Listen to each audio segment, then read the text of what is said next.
so it comes up below us. Can you see the chat thing? It just said, hi, everyone, welcome back. Um, On the side of the, it should be on the right side of your screen. yeah, there it is. All right. So Yeah, there you go. I yeah. can see it. All right. So when and if people chime in, we're going to see it and we can speak to them live, right? We All can, right. but now it's just said, here we are live. So, ladies and gentlemen, boys and girls, humans of all shapes and sizes, now what? Now what, Wednesday? So my intrepid guest today is Val Bogan, who has slogged through fires and floods and disasters of hysteric proportions in show business. And I'm not working with her on a show right now, except, oh wait, yes I am, right now. I'm not stage managing it though. You are. This is the problem, right at the source. So the first thing that happened was my camera froze, and then the next thing that happened was your camera froze, which Technology. which You is can't why I'm count not on it. supposed to be the That's why stage I don't manager. do movies. When I got set up with this, and Billy Nave came to set up my thing, and we know I've been on television a bit. He said, "Okay, so now this is your webcam, Abby. This is your webcam. Now, what do you know about webcams?" And I said, "I'm the one in front of it." And, and his shoulders dropped about an inch and a half. Like it's just like a. Okay, we're starting from new. All right. Baby steps. How did how did you not know anything about cameras? They Yeah. wouldn't let me near them in case they broke. I never. Yeah, my luck, I just trip over it, so it's all Right? good. Trip over the cord. Trip over the cord. Exactly. Unplug it. Right? The whole thing. So we did a couple of shows together, you and I, way Yep. back in the day, and I think that it's my secret thought that your fondness for Lorraine Saint Laurent prompted you to say yes to things that no sane human being, I'd have done anything for Lorraine. right? Anything. Yeah. And often did. And Yeah. so, Yes, truth. I never took so my clothes off, though. That I never did. well, Nobody no, wants to see that. no, no. I've always thought that if somebody said, no, no, no, do it, and who will know that you do it, you think, okay, okay, okay, it can't be that bad. You take your clothes off and then nothing happens. Nothing happens, so that they turn the house lights up. And the reason you haven't heard anything is that everybody has fallen off their chairs laughing. This was my No, no, that's the naked dream that you're having right there. oh, That's the naked dream. Yeah. Most ooh, people would just go, because you figure, okay, I'm going to go in and I'm going to do this before you go, ta-da, yeah, and did not see that one coming. everybody's going, ah, seriously, when's the act, right? Exactly. Yeah, no. Um, everybody So has the naked dream, don't they? I don't know. I didn't know that that was a naked dream. What else don't I know? What else don't I know?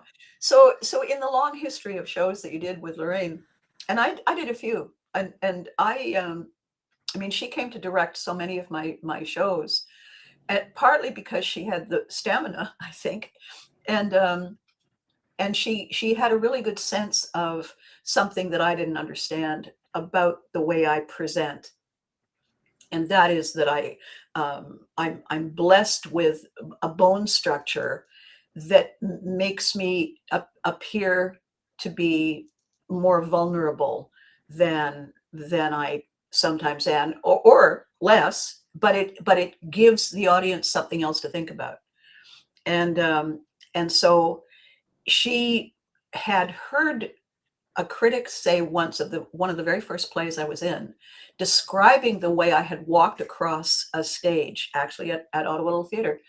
I had worn a slippery satin shirt and a cardigan, and the cardigan kept slipping off. Yeah. And every time I got up I was a lawyer, every time I got up, I had to straighten and hold the cardigan.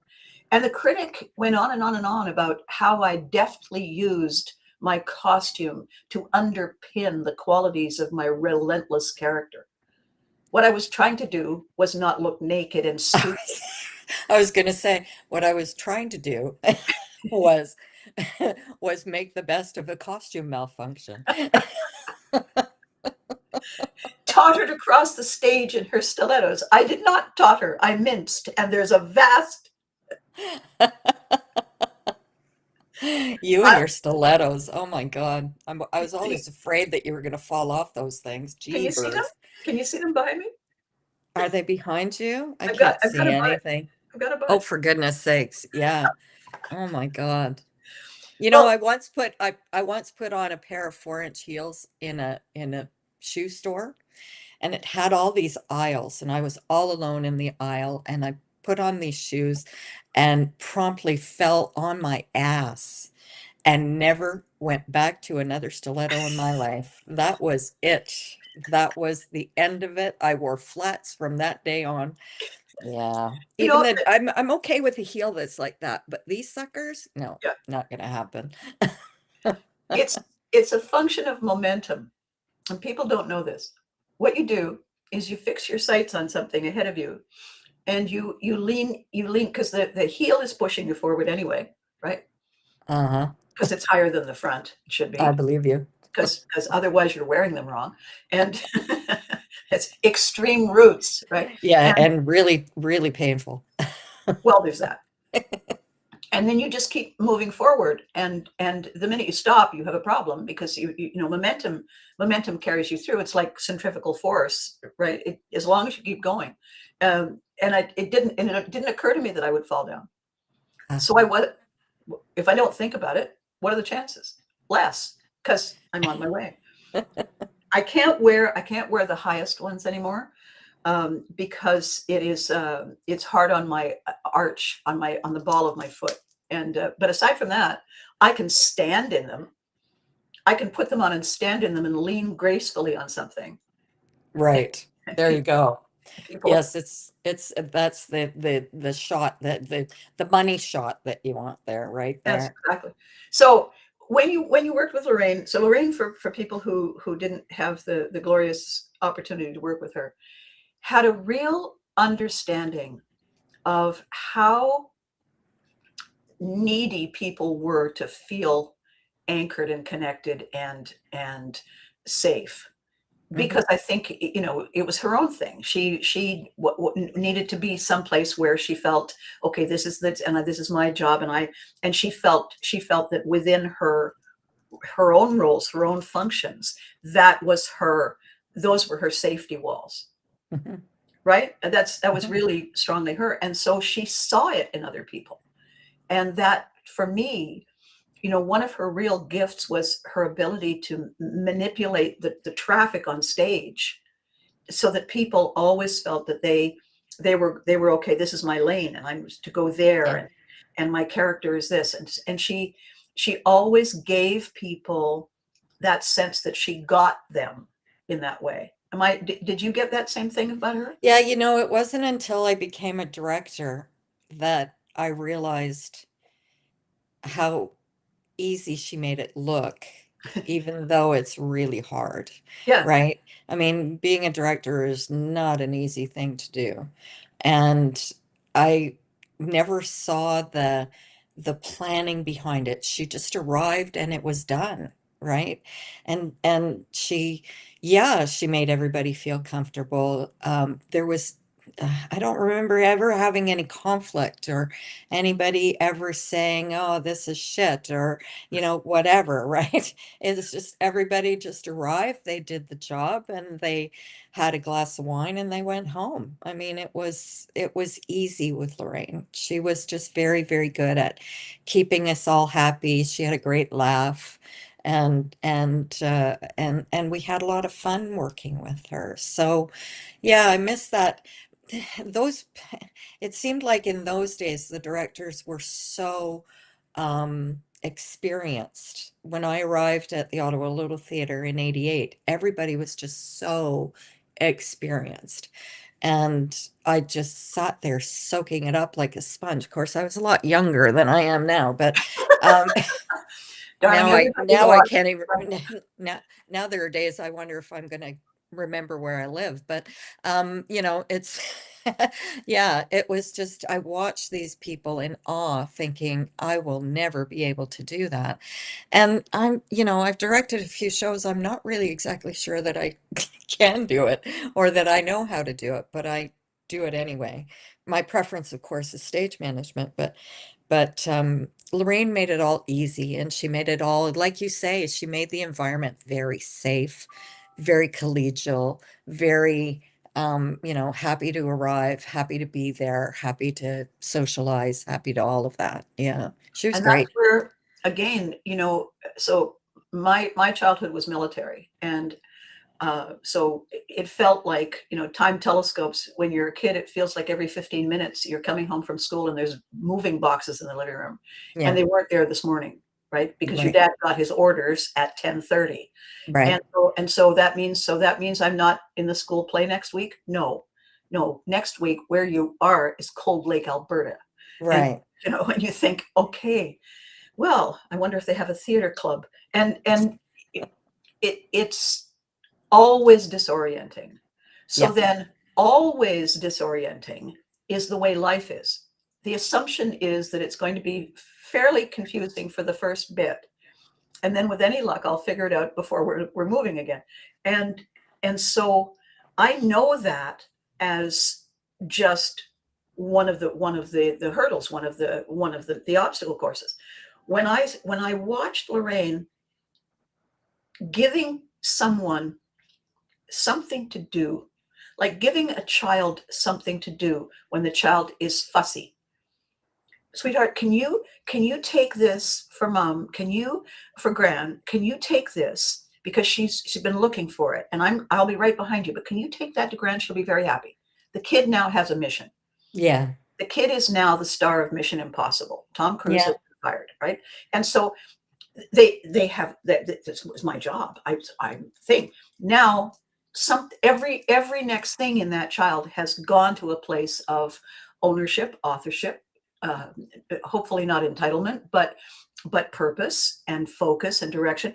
Then everything after that, she all really all she had to do was just keep nudging, just keep, and she would see that people who didn't get along, and she would put them in situations where they didn't have to. That's the thing. She didn't say everybody's got to get along here because we're all in the, she didn't do that. She made it so that you didn't feel that your personal space was violated by mm, pick a topic. yeah, So that was what she was doing behind the scenes.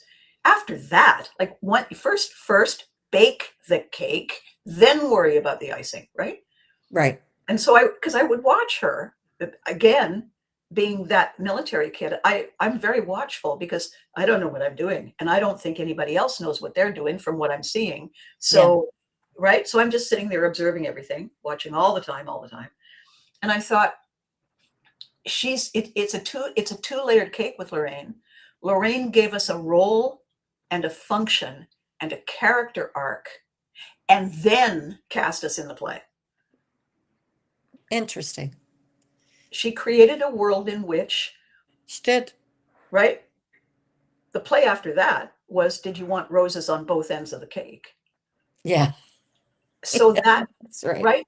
So Yeah, that part of the process, and I think for her, given her backstory, and given the number of years that she invested herself in that you know fantasy world, she was looking for safe places herself. right. I knew how much she needed them. When we did that first dinner theater in Manotick, um, there was so much wrong. It was easier to list what was right Yeah, yeah, yeah. because there were so few things. There were one or Oh, two, oh dear. Oh shining dear. moments, shining moments. And she would go right to that thing and make that the most important conversation in the room because it was already working, Yeah. right? So when you occasionally have a difficult person, I did a show with somebody who thought it was hilarious to play practical jokes. Uh, I hate church basement stuff, but that's because I'm a stage manager. I really hate it. I really do. It Yeah. just throws everybody off. And then if you have someone who doesn't have that much experience within a show, it just makes the whole thing so miserable. It's just the worst thing. Anyway, I suppose not to say that I didn't play one or two when I was a little younger. I may have done that. I may I may have thrown a note in a sewing box that said, "Hey, whatever the character name was, have you ever been buggered?" But anyway, and then was chased around the theater, laugh, laughing our heads off, and the actress put her back out. Okay, that's my story. It wasn't cool. Never Mine did it again. mine was, I didn't know that the sound was still on Right. stage after the show, and everyone was in the green room. And an actor who will remain nameless, who was tall and handsome, and I were Yes. on stage doing a scene that that actor was in with another actress who was downstairs in the green room, Oh, and I was doing that actress's lines the way oh I no, no, no. oh yeah, oh yeah, the way I would have done them. Like I wasn't mocking. I wasn't mocking. I was saying, if I'd had that part, I would have. Oh no. Oh yeah, yeah. Oh no. And That then was and then so, you know what? Let's go downstairs for a drink. Go downstairs, and they're all there. And whoever it was who was the helpful soul right was waiting at the doorway and said the sound was live upstairs. oh lovely. Lovely. Who the fuck made that mistake? Oh my God. Frosty moments, frosty Oh moments. yes, I'll Would you like a bet. frosty glass of wine, Abby? Yes. Gosh, look at the time. Did the actor quit? Did anybody quit? Oh dear. Apologize, apologize, apologize. I didn't mean anything by it. Yeah, and I get it. and I said, because if there's anything I can do that is remarkable to everyone in the room, including me, because I didn't know what I was going to say until I Right. heard me, I said, I swear to you, imitation is the highest form of flattery. Oh no.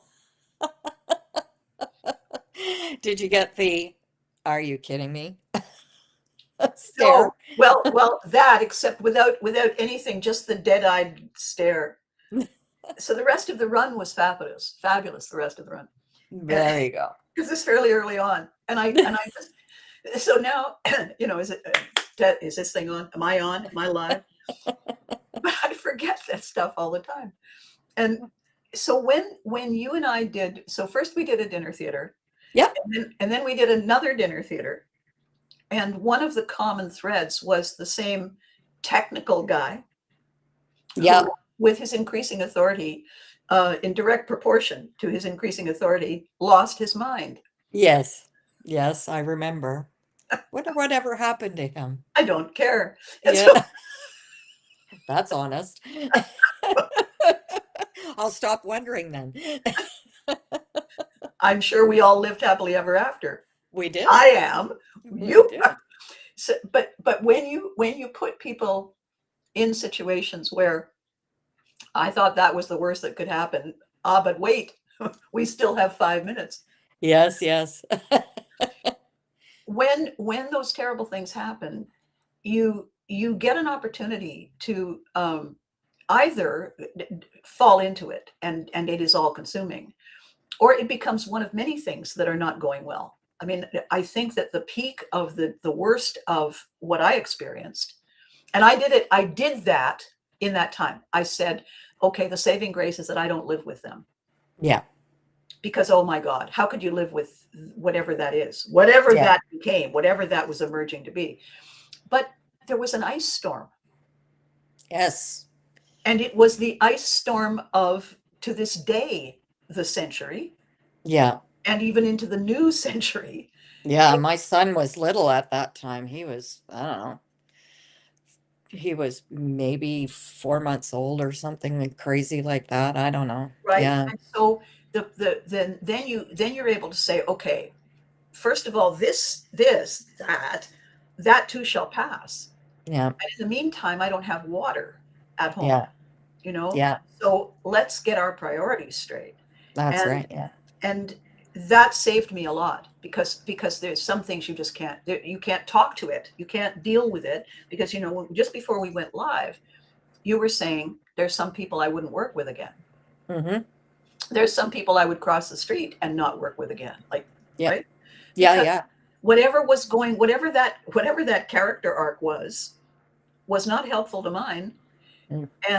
And were there brilliant outcomes? Sure, there were brilliant outcomes, but it cost a lot. Yeah. It cost friendships. It cost Yeah, the show, you yeah, know, the yeah. show, the show that I'm thinking of. It was crazy. It was insane. What happened. Yes. Anyway, I never want to go through that again. That's for sure.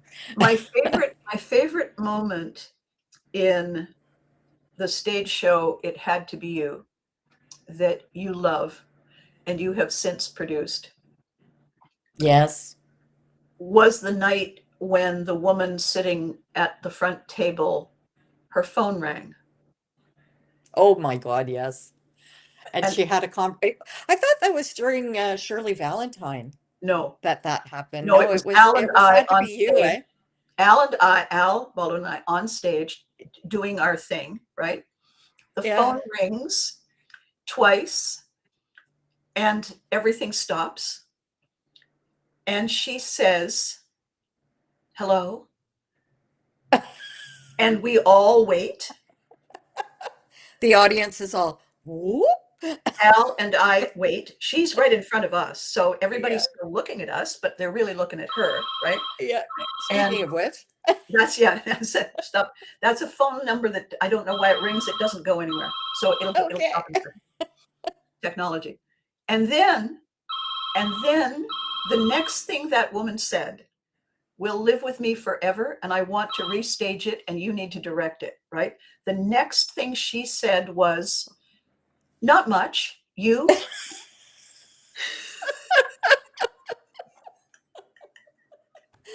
Oh my God. Oh my God. I don't remember it. I was probably sitting backstage going, what? Right? And we are frozen. We are Lot and his wife. We are standing there. We're not going anywhere.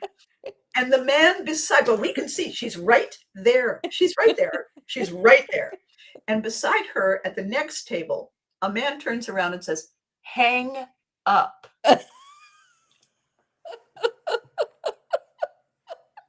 And everybody is waiting with bated breath. Oh Pins my are God. falling to the floor. You can hear all the pins dropping. Oh And, my God. and she said, I gotta go.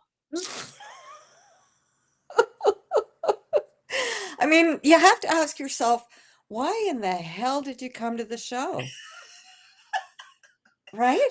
She is sitting in the front row seat in front of Al Baldwin and Abby Hagyard, and she says, I have to go. Like, I have to take out the garbage before the truck drives away. Yeah, no, Not that I'm projecting my insecurities in any way, but and did we have an announcement that says turn off your phones? We did, eh? yeah, Oh my goodness. Yeah, she yeah, probably yeah. didn't hear it because she was on her phone at the time. I'll keep you. I'm live on CNN in the hurricane. I'll keep you posted. I mean, Yes. It's so funny because we had this discussion and the show that I'm currently working on it opens tonight.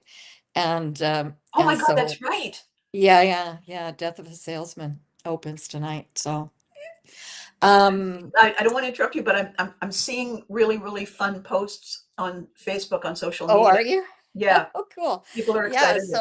so the show opens tonight, and so we've told the cast to not have their cell phones on stage, backstage at all. And I was telling them that a few days ago, I was saying, I once, with a cast of a show that I was directing, said that in the rehearsal hall, please leave your phones in your bags. And the amount of pushback that I got from the actors was incredible. Well, my job might call, or, well, what if my sister calls me?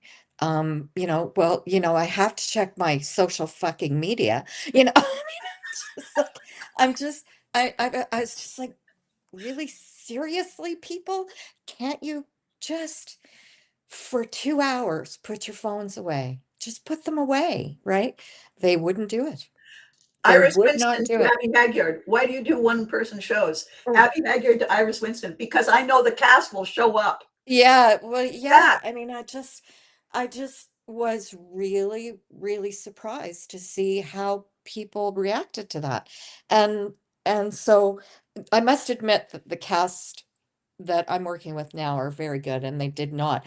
I had my phone out because, so as you know, I have a busted wing, and having surgery on Friday. So I had an apprentice stage manager who's going to take the show while I'm away being fixed up.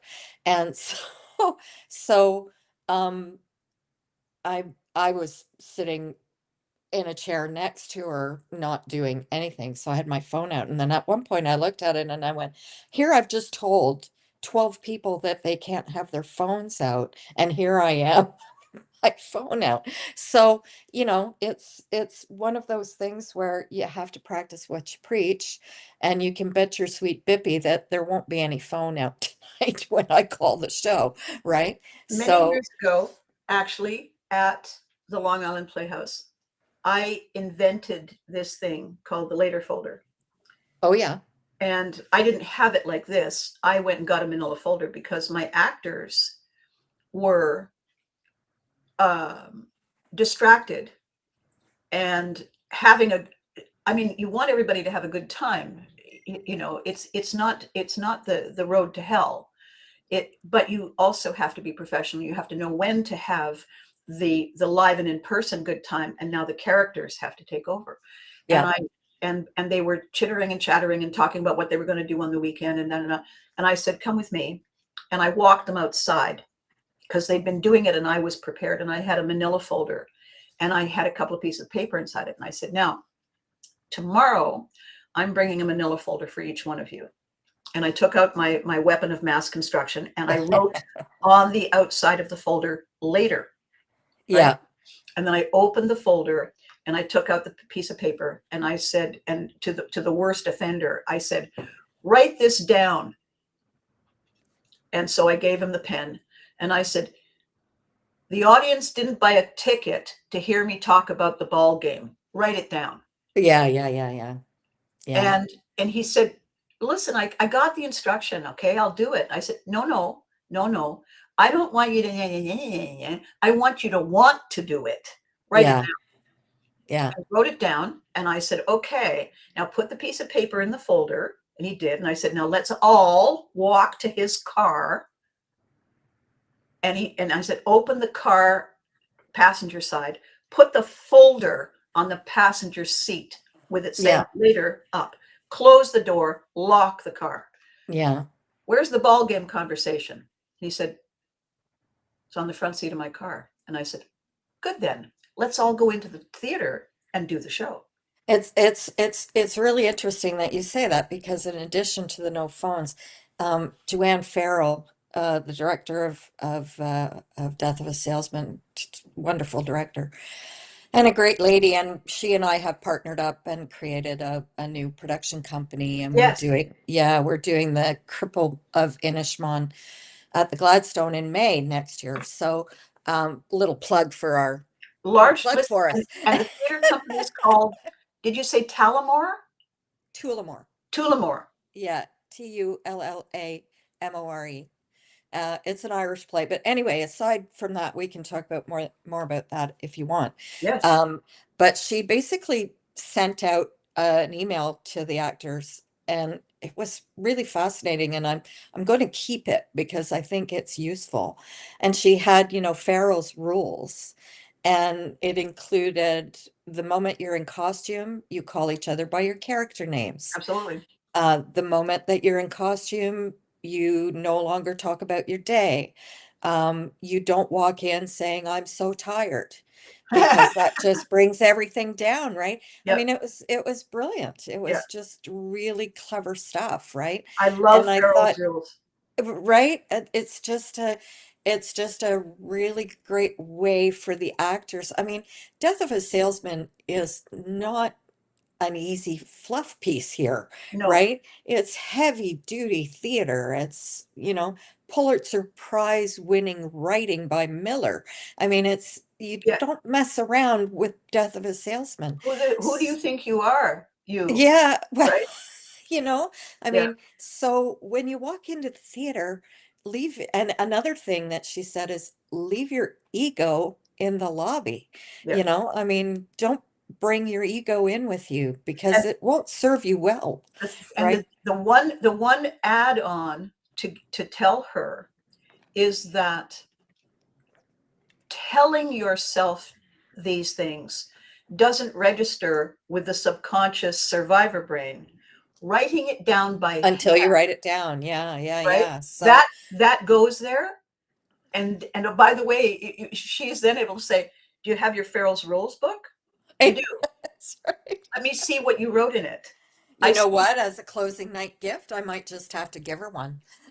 Brilliant. Well, you know what? I'll find you and I'll give you a bunch. How many people There are in you the show? go. I'll bring you a copy for everybody. Because here's the thing, you write it down. So, eyeliner pencil snaps and I'm running late to do a video. Now I have to find the sharpener. Where the hell is the sharpener? And so when I'm done and I'm doing something else and I have 2 seconds while I'm getting the coffee, I write down eyeliner and then I draw a Right. line under it. So you write it and you draw a line under it. That's it, not through it, under it. And then you Sure. close it, bring it with me. Yeah. At the end of the day, so then get in the car and they've put the garbage bin in front of the garage door that you're trying to write up. So write down lunatic persuasion, right? Whatever it is. And then there's road rage, and then there's whatever, and then you something at lunch and da, da, da. But so every time you take a second, and oh, by the way, you know what I did? This is years of somebody saying, I don't think I can do that. Okay. It's exactly the same size as my cell phone. There you go. I'll I tell don't you have what. anywhere to put it. Put it I'll with tell yourself. you what, most people under my age would say, "Oh, I'll just record that on my phone." No, you won't. No, you won't, because you're not allowed to have your phone out. Yes, and it's of no use to you when the battery's dead That's because right. what you needed to write down was batteries. Okay. That's right. So That's right. don't mess with me. Right. And so the funny thing about the writing and cursive, writing it down or reprinting if you can't do cursive, the writing down it imprints it. The funny thing, weird thing, I was invited to do one of these fan conventions. The first time was in 2019. Ottawa Comic Con. And could I please bring the lockers from You Can't Do That on Television? Certainly. It was a free last minute booth. I was given 4 days warning, and it was a 20 by 40-foot space. And what are you going to do? I have no idea. Give me a moment and get the lockers, which is sort of like saying, can you assemble an elephant, Hannibal, and then take it over the Alps? How many people will you need to assemble the elephant? And so forget the Alps part. How many? And so I'm standing there and I don't know anything about any of the shows these people are fans of. Because I don't watch stuff. I'm doing stuff. They're walking by. Half of them look like the side of a mountain. I don't know who they're supposed to be. And we're there for 3 days. And it was 45,000 people at the EY Center. And lots of fans just coming and looking and absolutely gobsmacked by the visual overload, right? Because it's bright and there's music and there's stuff and is that Darth Vader and oh my God, William Shatner's here and Jason Momoa was the big star the year Yeah. I was there. And somebody said, what do you think of Jason Momoa? And I said, oh, you know what's so amazing about Jason Momoa? He has a scar in his right eyebrow too. Oh, yeah. There you And I'm go. like, what? I say, I have a, but Yeah. the Wasn't thing, about you. it's going to be in a minute because so what I noticed all of a sudden in the midst of things like saying to my associate, right? Okay, I'm not going to turn around in case it's not there. Would you please look behind me and tell me that there is a T-Rex playing a video game? Please tell me. Please tell me there's a T-Rex playing a video game about 10 feet back. And he said, oh yeah, he's coming over here later. Good, because I thought possibly I had lost the remaining marble that was holding me together. Not that there's a T-Rex, that it's playing a video game. With the little short arms. Yeah, yeah. Right. Sitting at the terminal really close because the arms. So here's the thing. Long, silly intro. 3 days, 45,000 people.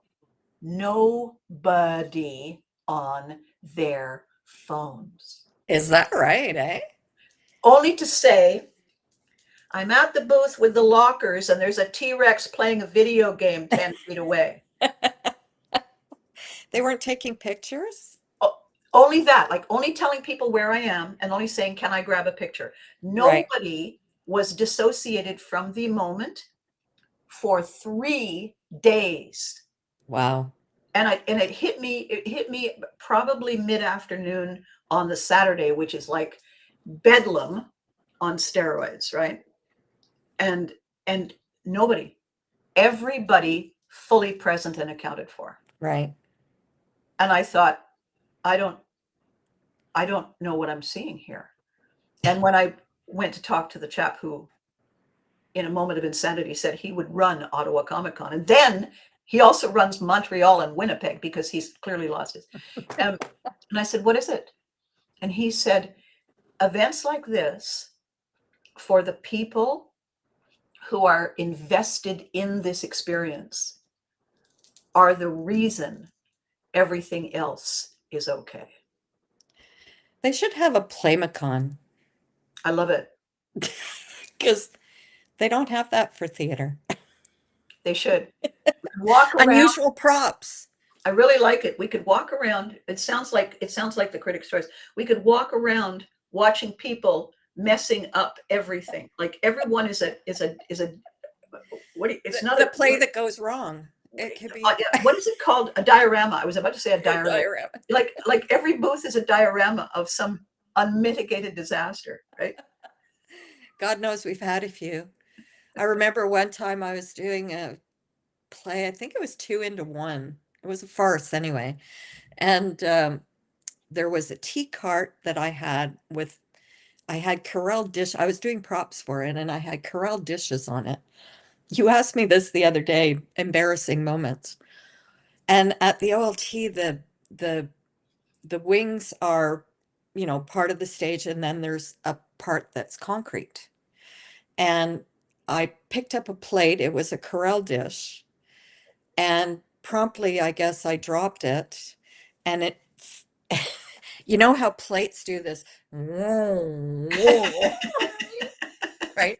And For a year they do it. Yeah, that's right. And it's a quiet moment in the play, right?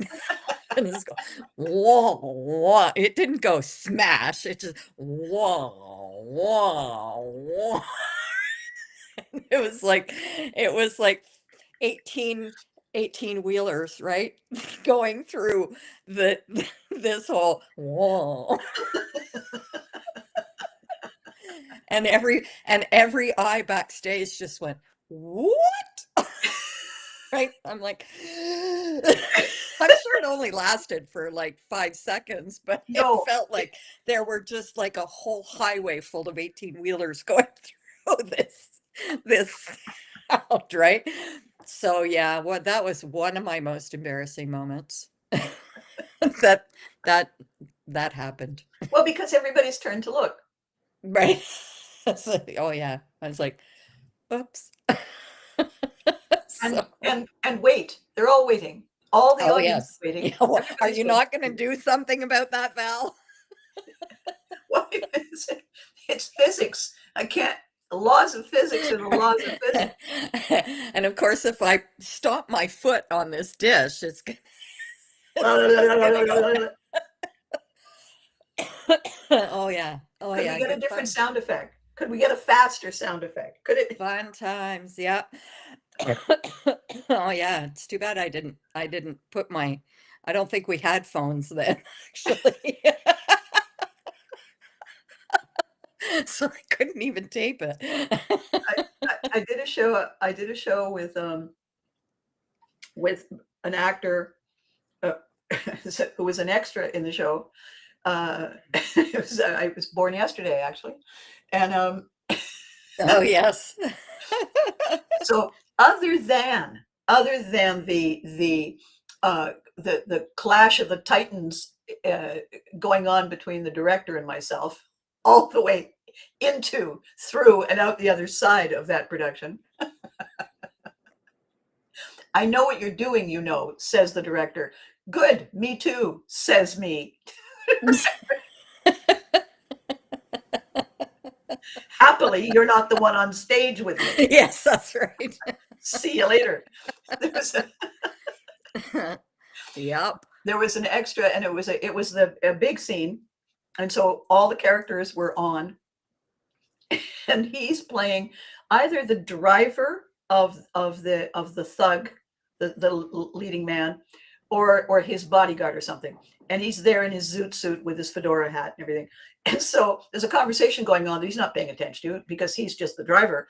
And I don't know who's talking. Well, it was the star of the show, the guy, right? The same tall star of the show.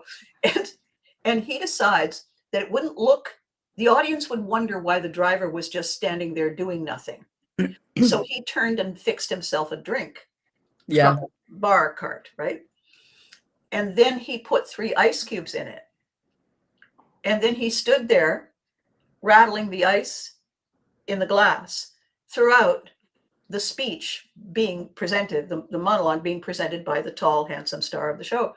And afterwards, I prevented an unplanned death that might have Murder, involved the tall, murder one, yeah, right? or Yeah. murder two. I said, don't ever put ice in the glass again. Never put ice in the glass again. We can't get tonight back, but don't ever do it again. And he said, who drinks Scotch rocks without the rocks? Someone with a little bit of a little bit green, maybe? Was somebody green? Yeah. They have plastic ice for that. Just saying. Just saying. Yeah. I once worked with somebody who as you were talking about church basement jokes, she put, unbeknownst to me, I was doing props, put real vodka in this girl's drink. And she was a pretty seasoned actor, and I'm like, you may think that's funny, but did you notice that you're the only one laughing? Because that's not funny. You don't do that. And the actor that drank it was cool. She sort of looked around going, "Did you do this, Val?" Sort of thing. And I'm like, "And Wow. me." Wasn't me. Didn't even give permission. Didn't know anything about it. Yeah. Yeah, I was not really happy about that. But anyway, there you Well, go. that in that instance, clearly she was assuming that the person would either have a shocked reaction or um, get horribly messed up. Oh, we have somebody who's just joined us who says, hang on a second here. I'm late to the party. I can't wait to watch the whole thing. You know Oh, what? Better late than never. And if you're enjoying it and you now want to watch the rest of it, that was the whole point. Get oh, on the please phone. do. You're allowed to have your phone. You who just arrived. That's right. Get on the phone That's and right. tell everybody else that they need to You'll know watch. what that means when you watch the whole thing. Well, it's live, but it's live on all the platforms. Means Right, it doesn't mean that it's erased from history once it's over. right. You can watch it anytime, Oh, goody. ad nauseum, if you. And let me tell you how I know what that's like. So you may be able to see that costume there, that costume there. Yes, I know that costume. Yep. Yeah. So the story is that I had done a lot of work at the studio at CJOH Television, and I knew all the costumes. And I also knew that everybody had already worn all the costumes. And since this was an opportunity to create a character, and it was a small show, nobody knew anything about it. It wasn't broadcast anywhere. And I thought, well, I'm going to get something unique, And so that blue dress was a Value Village or a Sally Ann find. Right.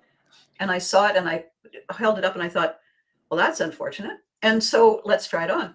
And I put it on and I stood looking in the mirror and I thought, well, thank God nobody will ever see me wearing this. And And then you went and bought it. of course, and about 3 weeks later, I was in a giant tiger, not an intentional commercial, but maybe we can talk, GT. And I saw the apron. There was an apron on a thing, and in packages. And I was walking by, like, I'm going to get a kitchen apron. I'm Yeah. always looking for kitchen stuff, me, right? Yeah. And so, but I walked past it and I thought, wait a moment. And I backed up and I'm looking at it and I said to myself, what are the odds the polka dots are the same size? So you bought it. I did. And they are exactly the same size. And when you put the two together, it is a moment in time. And I thought, there. And then I don't know if you ever met Ellen Bennett. She had a vintage clothing store called Return Engagement, and she would regularly go down to New York and dumpster dive, not dumpsters, but dive into all of the clothing wholesalers, Hmm. but the vintage clothing, so 1940s outfits and whatnot. And she was great, and she would often provide unusual, eclectic things to CJOH when something was needed. And so I loved her, and I stopped in, and the mom wig was on the mannequin. I was walking, I saw it, and I thought, there, because I was really going for the Lucille Ball, the red Yeah, head, yeah. right? And she said, well, what am I supposed to put on its head? I said, a hat. I don't know, but I need that. And so we had done, I think, 3 episodes, and show up for a read through. So the kids, they're all in middle school. And so everybody come to the station at 4 o'clock, and we would read through the script until 5:30, and then their parents would come and get them. Right. So Monday through Friday, and then Saturday and Sunday we would be shooting. And so they would have to memorize the lines. But a read through, a table read with them saying input, I wouldn't say that word, could I do this instead, made it what it became, right? And we had our coach, and we had the director, and we had Roger and the writers and everybody. And so the kids were invested in it, right? So all through the week, everything's fine, but Roger's saying, I have a surprise for everybody. And so I show up on that Saturday, and I'm looking like that. And he said, great news. There's a fledgling distribution company in Minnesota that has offered to license the show for 5 years instead of the 2 years that Disney was offering us, Right. because they're a brand new company and they want to have something of substance that their youth audience would like. And so we've signed the deal. And so everybody's going, oh, good. And then he said, and the reason that I went for it, because for Roger Price, the whole point was that the children get to see this show, and the children get to, I was going to say hi, Rob. yeah, hi, And then Rob. there's somebody else. Yes, and somebody else. Good morning, Abby. Also late, although rough night with the leg. The stream wasn't showing up on Facebook. How weird. Eddie, hi. So Eddie's got sciatica. Rob, for some reason, it didn't show up. As long Something as happening on Facebook. it should be, it should have shown up. In any case, Roger then says, and here's the great news. The reason we signed with Nickelodeon is not only that it's a 5-year deal, but they have sub-licensed already on the strength of us signing. They have sub-licensed the distribution to the U.S. Armed Forces Network. That's right. Yeah. That's every military base in the world has a dedicated television channel to American programming, so that service personnel's children don't lose their minds because they're spending 3 years in, I don't know where I am, Stan. Yeah. Yeah. And then because they only had one other show in rotation, those kids watched us in rotation with only one other show 24/7 for as long as they were overseas. And then they came home addicted to it, and Nickelodeon became a pay. But all of that was later. When Roger said U.S. Armed Forces Network, I had accepted a job. I had bought that. And my career was over. I would never be on television again. I knew it. Because how many great series did Alan Alda star in after MASH? Yeah, none. No, no. And I thought, well done, well done, Ab, well done. And so the funny thing about, and the reason for that long harangue is, here we are. This is on YouTube. So I have a YouTube channel. This co-broadcast to YouTube and Facebook and LinkedIn and Patreon and Twitch. I don't know how long they stay on some of the other channels, but they're on YouTube, because you can't do that on television, is on YouTube. That's hilarious. Well, I'm accepting paid gigs if anybody out there is a director that needs a stage manager. I'm kidding. I'm so A busy. one-handed stage manager, by the way, but she only really needs one because of No, her. but you know what? You said something to me years and years and years ago, when we were working together. You said, you really should get paid for what you do, Val. And it doesn't happen often, but you know, and it's just because I'm so busy with, community theater. Just, I'm booked up till Christmas 2027, and it's great. I'm busy. I'm not sitting at home looking at my place saying, gee, I really should dust that piece of furniture because it's now turned white. Lift the You cat, know? dust the furniture, put the cat back. Yeah, that's right. They're So doing it. Yes, go ahead. when you have this skill, and because now you've done a dangerous thing. You've done a dangerous thing because you've told me something that I kind of knew and I wasn't thinking about. But now I realize you have opened a doorway there, Miss Val. And so Uh-oh. the thing about professional work, and the difference between professional work and amateur work, is twofold. One is, I don't know what I'm doing and I think I do, Yes. to Yeah, yeah, greater and yeah. lesser degrees. And the other difference is that you get paid. And because there is a different deadline when you get paid, you don't invest as many days, weeks, months, how long, oh Lord, of yourself in a paid gig. Yeah. It's a show up, do the deed, get in the getaway car, go home, Yeah. right? Which means that a well-organized person, which is usually what a stage manager and director are, Hmm. is that they can do both, Yeah. because the professional thing isn't necessarily at night, Yeah. That's another good point. right? As a retired person, I can do those daytime gigs now. Yeah. Exactly. In Yeah. fact, you did do a professional daytime gig for Yep. years and I've years done and a years and years, couple. right? Yeah. Yep. And Yep. and then still did the community theater. Yep. I want to I've ask done you a a few. question. I want to ask you Yep. a question about the community theater thing, because it's a highly addictive experience. Yep.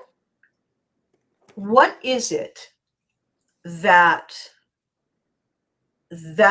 and Eddie, who has just joined us with, he's got a bad leg back sciatica thing. Eddie is a massive lover of theater, musical theater. He's just in Yep. it, you know. So what have we got here? Is a tiny ass kitchen. we've got a we've got somebody whose name is Tiny Ass Kitchen. I love that. If you love what you do, you never work a day in your life. You do, because if you love what you do, you've invested so much of your physical and mental energy into it. See, this is people here who are us, right? Which is Yep. why they're here. The Yep. the opportunity to do something that shifts something inside you is so huge in terms of the return on investment. So much of the time when we accept a job where they say, do this and I'll pay you, Yep. and is that is the incentive. Do Hmm. this and I'll pay you. It's not do this and you'll fall in love with it and never leave, right? Hmm. So when you find yourself, you accidentally fall sideways into your first community show, Yep. something happens within that family. Eddie's smiling. Eddie's smiling. So Eddie, I just said about community theater, he's smiling. So every everything about it is is a second family. Yes, More than that, I've I had about 140 of them. It's been a wonderful career. and by the way, you've held your figure beautifully for having that many children under your wing. I tell you, I had 102 children over the course of my career, Yeah, yeah. and I think I've kept my figure quite remarkably well also. And the secret to that is I sent them all home to their real parents at 5 o'clock. Yeah, yeah, yeah. Of course, yeah. So what No, is it? Is it a combination of just we're in this together and oh my God, we pulled it off and the audience didn't know that that was this and it should have been that? Is it that part of it? Is it like front line, the camaraderie of soldiers together on a front line, that? Or is it on top of that? Is it together we pulled something out of the ether and made it real? Abby, it's all of that. I mean, it's both hard and easy to explain, right? You it starts with your planning, and then it goes to your audition, and you pick a family that you're going to work with for 3 months. And then you get to know them. You get to know that they have children, grandchildren, boyfriends, girlfriends, and then and you go through all of this together, the easy stuff, the hard stuff. I mean, it's not easy putting on a show. You're dealing with a lot of personalities. You're dealing with people who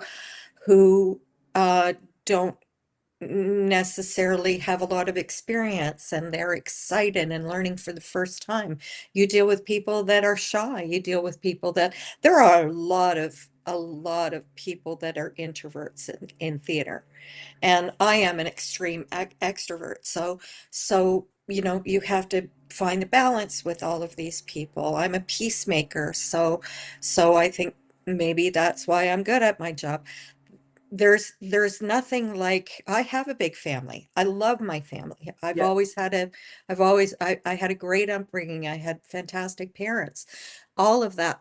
Um, and yet I go into the theater and I adopt another new family every sort of 4 months. I'm right. adopting a new family. And you make you make a lot of transient friends, but you also make a lot of lifelong friends. I have friends that I've known for the almost 40 years that I've been doing this, and I still, we love each other, and we talk to each other all the time. And I mean, Yeah, it's hard to describe the you get I think that you get something from live theater that you and I have no experience in film, but it seems to me that in film you don't get necessarily that kind of thing, except for those who are in scenes all together.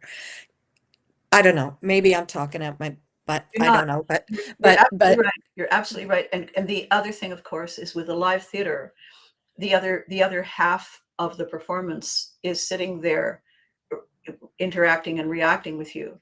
And television and film and radio, you don't even know if anybody's listening because, by the way, invisible. And so you don't get that fuel coming back to you. So you're absolutely right. no, no. I mean, these are people. There are 12 people in my current cast, and there's a crew of, God, I don't even know how many are on the crew. Probably another 25, 30 people that you spend 4 months with, Yeah, and they're they're your whole world for those 4 months. right, You get up in the morning thinking about the show. You go to bed at night thinking about the show. And it doesn't overtake your life in a bad way. My God, I worked for 42 years, and would work all day long and then go do theater. And I now I'm retired, so I can just focus on all of that stuff. But right. but I mean, it's like nothing that you would ever experience. To me, that's how I feel about theater. There's no My family don't don't understand. I once heard my mother on the phone saying, "Yeah, I don't know why she does this, but she seems to enjoy it." She says, "I don't understand it," right? And I mean, that's my mom. She's 92 years old. It's okay, mom. You do you, sort of thing. They don't understand it.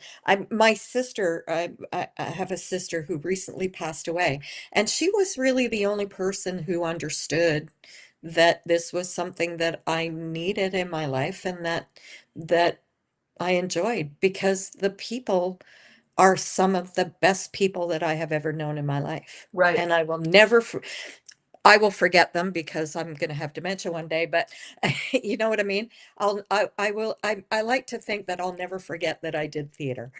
You know? There's an extraordinary conversation, Val, that this chap named Daniel Pink um, has on social media. He wrote a book called Drive. And I only knew that because I was working with a client who was a race car driver who wanted to become a motivational speaker. And he wanted to call his training program Drive, and he missed the opportunity window by, that much. And Dan Pink's book was based on 11 gabillion studies done, that when you offer an employee a tangible reward, like I'm the executive vice chair of the Thingamyfoozit committee, or you offer them an incremental financial raise, or you offer them opportunity to be publicly recognized for their ownership of outcome. Yep, It is ownership of outcome that produces the highest return on investment for the company, sure. because Yeah, but the person is showing up for their we're walking here like I'm the one who carried the back end of the elephant, and I'm the one yep, who, yeah, you see that thing over, well, I'm the, and it's yep, it's that pride of ownership and that recognition that it made a difference. I matter yep. in that moment. I just want to comment on something that Eddie just put up here. He says, if you screw up in a movie, you can do another take. If you screw up in theater, um, Your name is he Abby says Hagrid, and you you're have 0 seconds to recover. Um, that is also very true, but you also have castmates. I mean, the wonderful actor who's playing Willie Loman, a fellow by the name of Scott Sims, wonderful, brilliant actor, has a lot to carry in this show. He has an unbelievable amount of lines, and it doesn't matter if you have a lot of lines or just a few. At one point, you're going to have a little bit of mix up or a little trouble, or a line will get dropped. Every actor does it. I don't know an actor that doesn't do it at one point. I once watched a an interview with Manuel Miranda Hamilton, and the interviewer said, "So, what happens if something like a line gets screwed up or something changes?" And his answer was, "Rewrite." I just thought that's brilliant, right? So I meant to in do in that. This is the new. right, Lin-Manuel Miranda can definitely do that, right? Mhm. Well, when you're doing something like Death of a Salesman and you drop a line, you have 11 other castmates that are there to help you get through it, Yeah. right? And that's very much what I always, as a director or a stage manager, try to achieve, is a sense that of community, a community that you can depend on always, right? As a stage manager, my actors will depend on me to keep them safe, Mhm. to get them to where they need to be on time, to make sure that all of the departments are working together to support them, right? And supporting the director so that she or he can get their vision to the stage, right? That's what we do as stage managers. So, um, so the actors have their director who's supporting them, a whole team of technical people and crew supporting them, and then their own people, their actors, their people that they're playing with that can bring them back to where they need to be. And that's so important in theater, right? So, Eddie, what you say is very true. You know, you don't have time to recover from that, but you have people that you can depend on to help you, right? Always. Always. So, So, and that doesn't, so we are not teaching each other in the ways that have an outcome, clearly. We are not teaching each other the value of that mindset when you look at everyone who is so disconnected today. I think, this whole process that I've been working on since COVID, and I saw things falling apart that didn't make any sense to me, again because of my military childhood. Uncertainty is life, but people were not coping well, and I began to understand part of it was the uncertainty. Part of it was, is it safe? Is it not safe? Is it safe? Is it not safe? Because the rules and the definitions of things were changing. That wasn't the problem. The problem was how long it kept on being the new normal. And I had a couple of clients who are therapists, and I love saying that. I didn't go to them, they came to me, which is a fascinating, just pause and think about that for a second. mhm. That what they were saying was, this is a condition that has not been looked at, ahad, named, diagnosed, or treated. And what the condition is exactly the same thing that happens to people who are put in solitary confinement under uncertain circumstances, or people who were in prisoner of war camps. It is a deliberate, intentional act to mess with the person's confidence and focus so that they are more malleable. You can do more with them. There's less resistance. That's why it's done. Mhm. Well, COVID did that to the entire world, and no one is getting treatment for it. And so we think there's something wrong with us. There isn't. What we have is we have forgotten how to believe it's safe to rely on each other, because it Well, I wasn't safe for 3 years, right? We yeah, forgot. I hope that A is not true, but if you say it's true, then it must be true. Because what is Um, happening, I just want to finish the one sentence. That, to a certain extent, is the complete opposite to me of the flavor and the sense of safety and connection that community theater creates. That I yes, am always safe there. yes, yes. And if When it isn't, theaters reopened, it was slow. yeah, Um, I was I was president of the Eastern Ontario Drama League for a while, and during COVID, and there's there are four sections to the province. One is the EODL. There's Western. There's Northern, and then there's a section called ATCO, which is the GTA, Toronto GTA, right, and they still have not, they used to have a festival that had 600 people. It was red carpet, it was gowns, it was tuxes, it was limousines arriving. They had three different categories of theater that they gave awards to. I don't even know how many. They still haven't had another festival because so many theaters closed, yeah, right? yeah, So in Ottawa, we were lucky that our theaters um, our theaters kept going yeah, because we have a lot of small community, not community, but small professional and community theaters in town, right, and we have some theaters that are funded, you know, and then other theaters like the Ottawa Little Theater that just happened to have money in the bank, and we survived it, but yeah, it was a slow return. yeah. Now the theaters are full. I Yep. mean, they're full.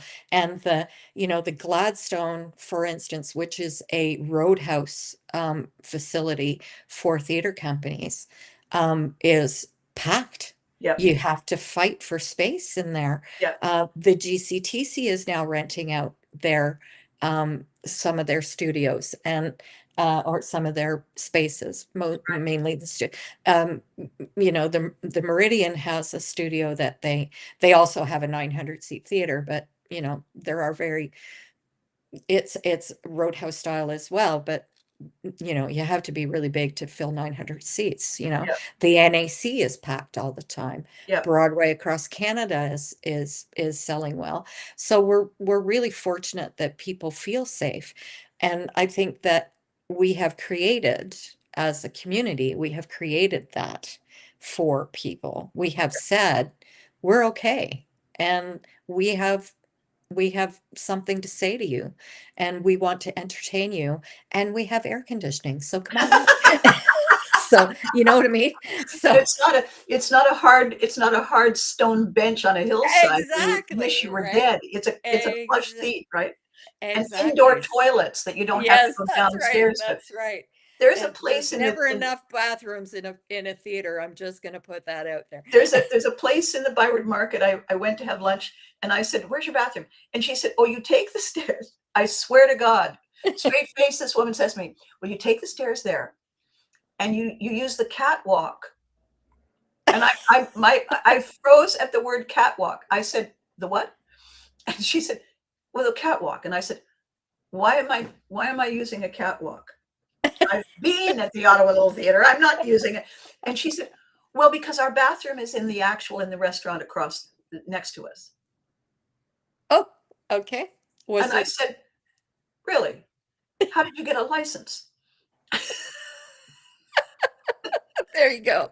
Why am I eating here if I could be eating there?" And she said, and I said, "And so is there a bathroom on the top floor?" And she said, "No, no, you'll have to go all the way downstairs because there are bathrooms on the ground floor." And Yeah. completely straight face.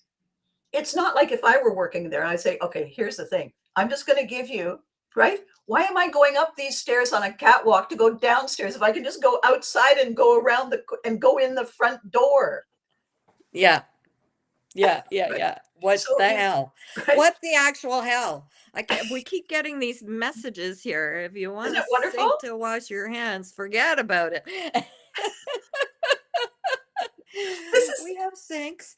this is the fun thing. You see, the show is multimedia, right? There's thee and me and them, and we are video and audio mostly, and they are print medium. Like Yeah, yeah, yeah. I'm just trying to keep up with all these right? messages here. So you can imagine when I'm by myself and I'm talking to the camera like I know what I'm doing, and it's scrolling up, and I'm thinking, wait, and I look, and I was talking, and I'm reading, and I answer, and then I come back and I look at the camera and I think, I have no idea where I was. That's Wait a how minute. I feel too.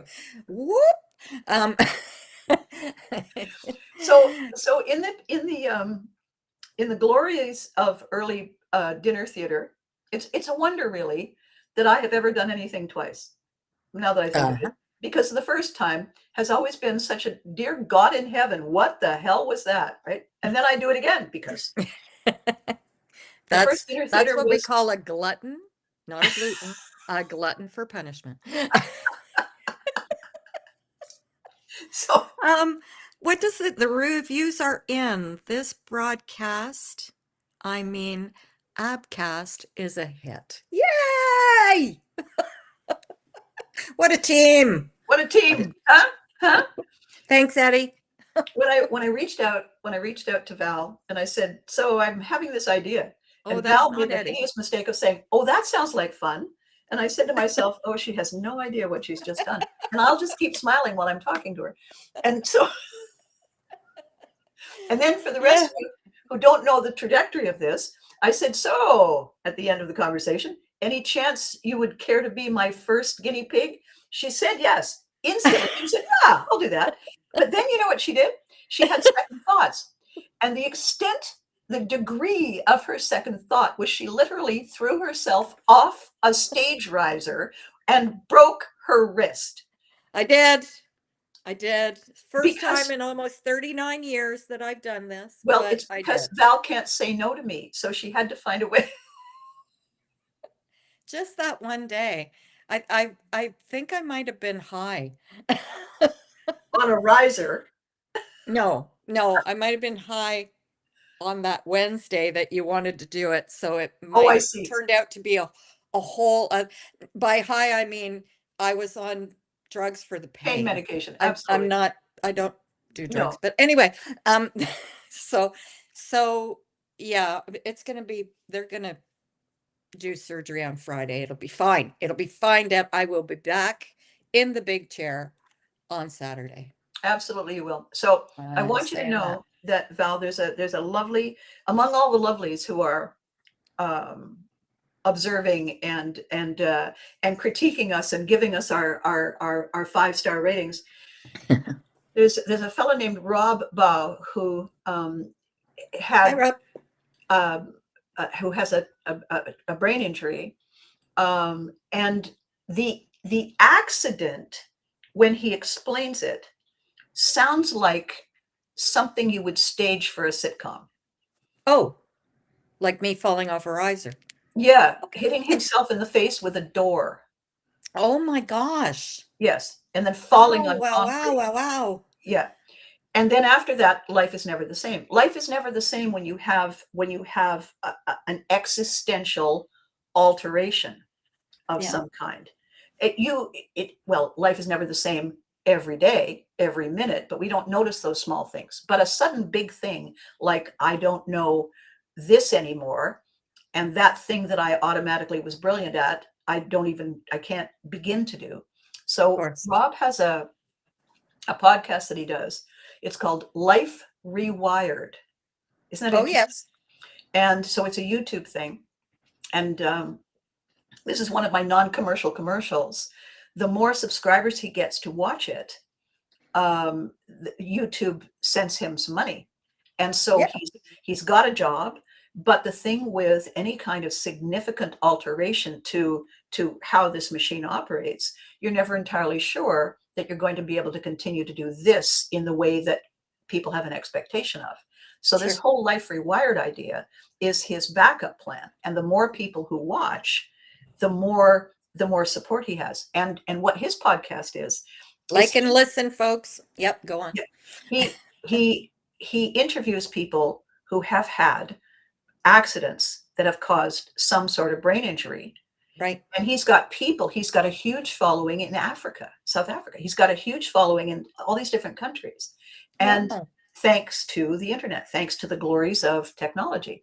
Right. And when he said, I want to talk to you, and I said, what makes you think I have a brain injury? Oh, he knows you well.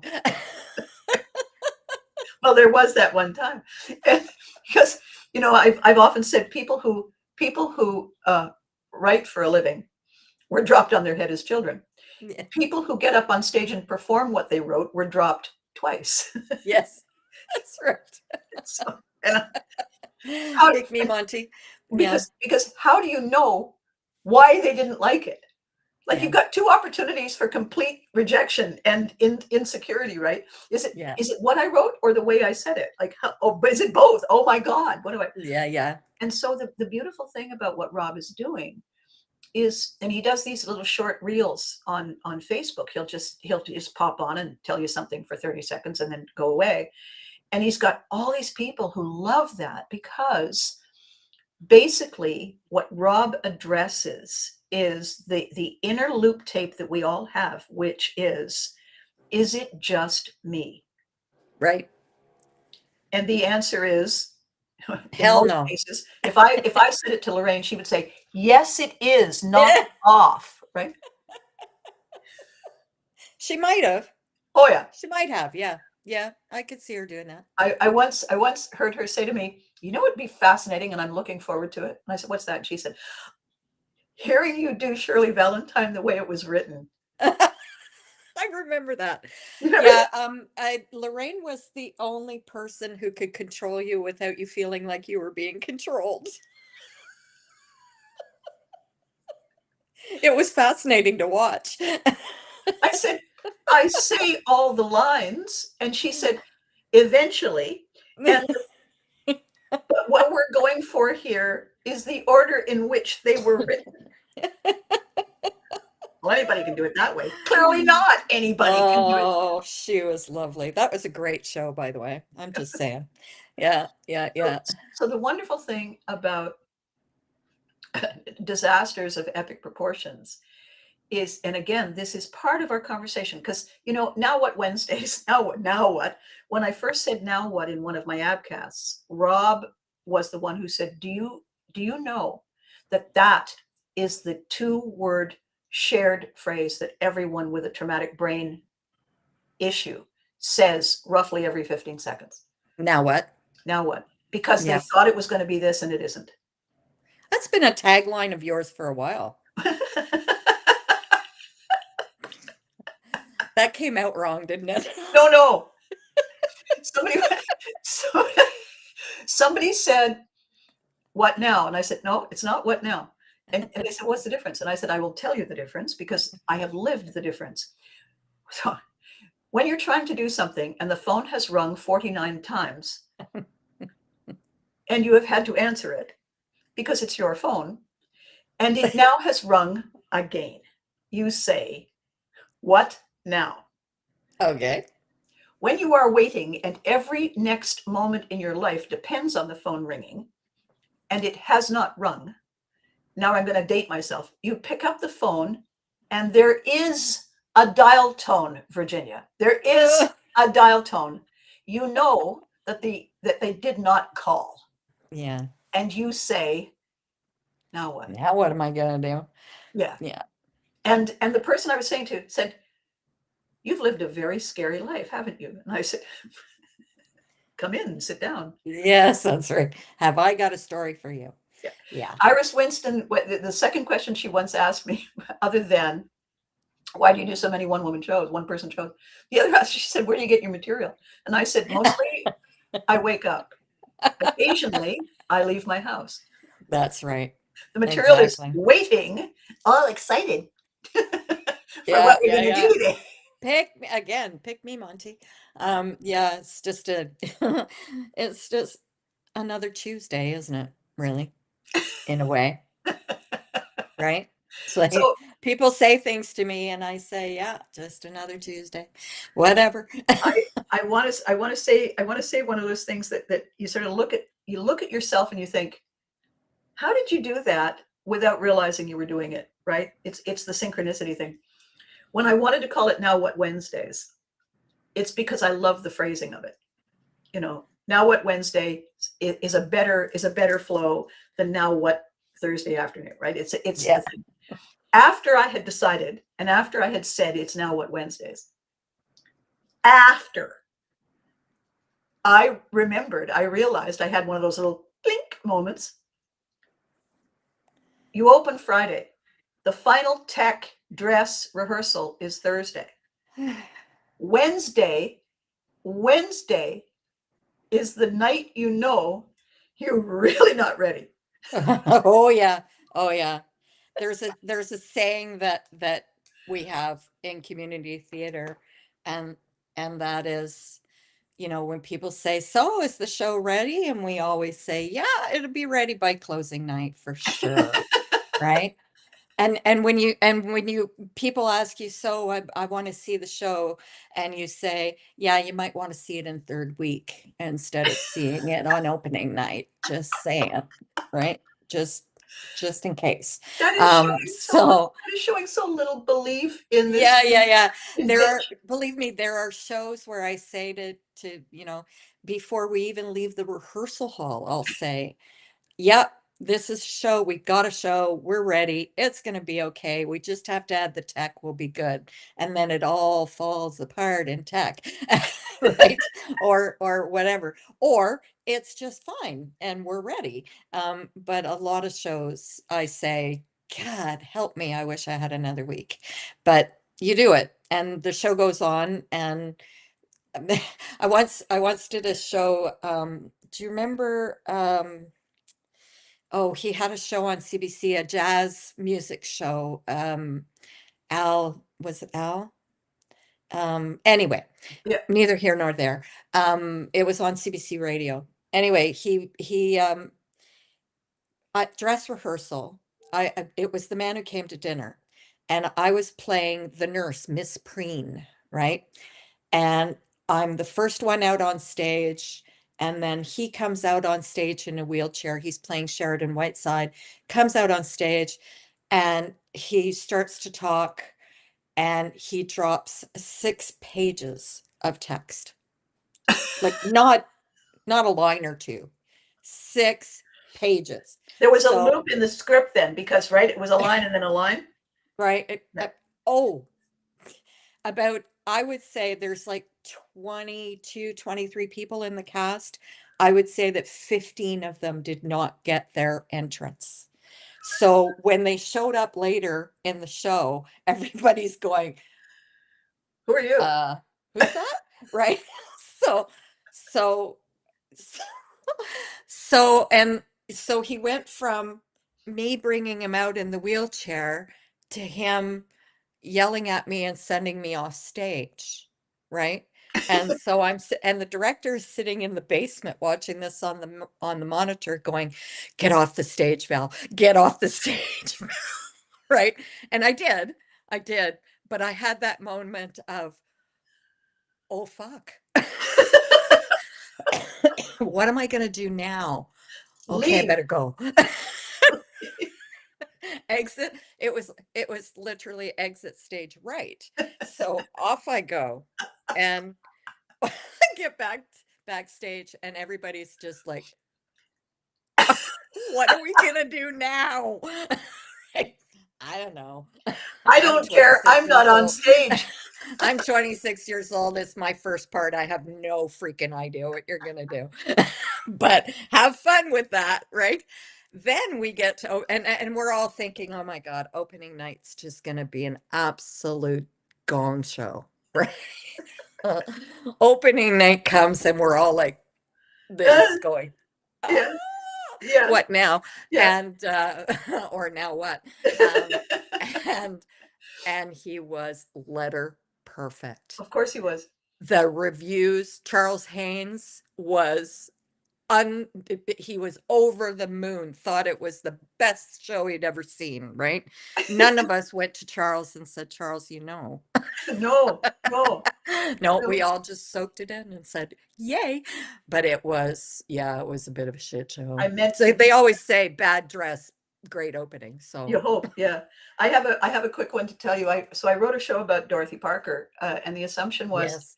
that yes, the assumption was that all I have to do is not screw up because she was brilliant. Just stand there, say the lines, and everybody will allow themselves to believe that it's me. It's me. Right. And I did it in a number of places after I'd had my grand opening, and CBC came to see it and said, "Would you like a show on television? Do you pay money? Is it legal?" I'm there.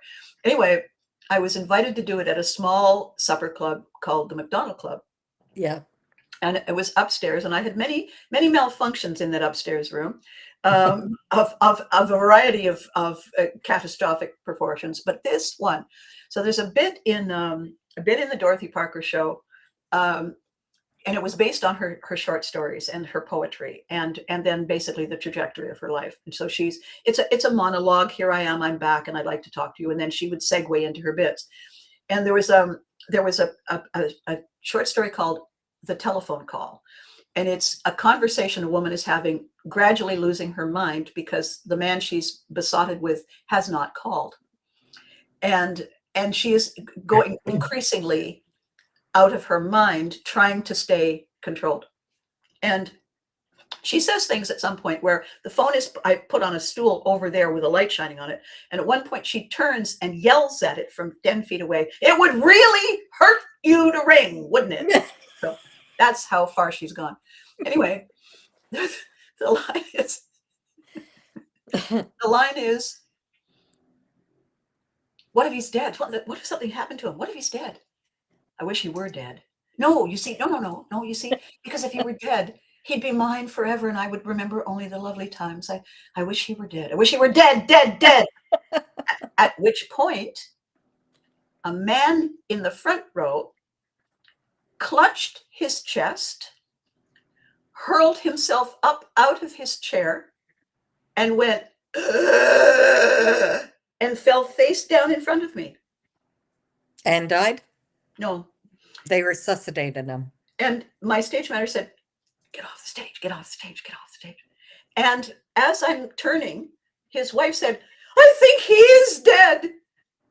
Okay? And I left. Did Now, she smile when she said it? Sorry. no, I don't know. I'm leaving. And so it's your problem now. That's a you problem. That's So right. That's right. Oh and I'm gosh. backstage. Lorraine is back there like this. Mhm. And I'm saying, right? So, so Dear, oh dear, oh dear. what? What am I going to do? What am I going to do? In any scenario, in any next scenario, what am I going to do? Because we don't know. We didn't rehearse that. So it turns out he had the flu. Dinner was downstairs. And it was a heavy meal. It was some kind of, beef and gravy and stuff. And then they walked up the stairs to sit in that room, and it was a hot room. And so he just had a moment. He just overheated. And Oh dear. but he overheated with on high volume and then Yeah, fell, right? And all he did was pass out. So all he did, but the wife was a moment in time, right? And I'm of back there, course. and then somebody comes and says he's okay. The ambulance has taken him. It was just a thing. Okay, now what? Because I'm going to tell you what those people are focused on, and it isn't Dorothy Parker. It's not the show. Give them tickets for another night. No, I'm back there, and I'm back there, and Lorraine is looking at me because she can't help. And she's waiting for the little guy in the back of my head to hand out the idea, right? Because I got nothing. And the stage manager is just standing there. And I said, "I've got it." And she said, "Are you going to tell me what it is?" And I said, "Nope." And so I walked out. Phone is still there, everything's still there. And I walked out, and it's hushed, hushed, hushed, anticipation. I walked out, and I didn't look at them. I looked at the phone, and I said, "Where was I?" "Oh, yeah. I wish he were dead, dead, dead." And I carried on like it didn't happen. And I did What not, can you do? oh, I did, there was no plan of any kind, let alone B or C or D. The only thing I could do, so the show must go on. And I thought, because I was sitting, well, the show has to go on. How the hell is it going to go on? And I thought, well, you just go on. Just go I on. love live theater. Oh, yeah, for that, right? Yeah. And Yeah, because, it's unpredictable, it's messy, it's beautiful, it's all of that, right? yes, and It it just it is the reality that it's all brand new every second. We're all yeah, improvising. I did a post on Facebook the other day, and it's a picture of some unmitigated disaster, right? Something just completely hilarious look. And my caption at the top was, "Improv does not mean no rehearsal." yeah. Right? Yeah, exactly. Right? Yeah, I mean, I've had to go out in front of an audience and say, ladies and gentlemen, we're just having a bit of a malfunction. We'll be with you in a moment. Or, the lights are gone. Obviously, we can't do this play in the dark, but, we'll be right with you. Or do you remember Gene Thiel? Yes, very well. Oh, Yeah, yes. yeah, Yeah. yeah. Gene had a medical condition, and he had not prepared himself properly ahead of time. Oh, And he stood there and said, "I've got to go," and walked off stage. And I was like, "Oh, okay." I was doing props, so it wasn't, but it's like, okay, we better take down the curtain maybe. And then and then another one, oh my God, another kid came in. He had gotten so plastered at the party the night before brilliant. that we were doing oh, something, Inherit the Wind. And he comes on stage, he's one of the leads, comes on stage and looks out at everybody and does the exact, "I have to go," walks off stage, goes to the backstage bathroom, proceeds to throw up all over the walls, the floor, couldn't hit a toilet to save his life, and and then walks back out and continues with the scene. The audience is just going, Who was uh, it? okay. Who was it? His name was Andy. I can't re Mogridge, yeah, poor Andy. I don't think he ever did, actually, I'm not sure he ever came back to theater I was going to after say he never that. drank again, but I had an He's altercation with the director of Born Yesterday, kind of on an ongoing basis throughout my entire career, and at one point, so there's a an old fashioned, beautiful old in the hotel room combination entertainment center, right? And yeah, it is from within there that the song is playing, right? Whatever the song was, that was a turning point moment in the plot, right? And I, in that helpful way I have, said, what do I do if the music doesn't start? Oh, Abby, the music will start, Abby. Don't be so this, that, or the other. The music will start, Abby. For heaven's sake, the music will start. So on the night that it didn't start, I know exactly who you're talking about by the voice. yes, But right, anyway, carry on. I had quietly said to the tech guy, if the tape doesn't start, I'm going to kick the stereo. I'm going to, so I'm all pretty and everything. I'm just going to haul off and boot it because Billy Dawn was from the blue collar side of the tracks, right? Yeah, And I'm just going to haul off and hoof it one. And he said, all right, because it'll give him time to get the tape working because right. it's a stalling tactic, right? Because if it doesn't work, I'm going to kick it again and I'm going to keep Yeah, kicking it till it comes on. And he yeah, said, yeah. I like it. And sure enough, and that's what I did. And And it worked. and it did, and it worked right away. Like he caught it really fast. But I hauled off and I just woofed it like bang. Those were the days when the stage manager at OLT didn't actually call the show, I think. Probably Yeah. because Or it was either that or it was the days that we were using reel to reel for sound. And that was never a good idea. and the That thing, was, the thing was that I didn't tell the rest of the crew, the cast, that I was going to do it. And but they had heard the argument. What do I yeah. do? And she said, it will be fine, Abby. It'll be fine. It's always fine. Okay.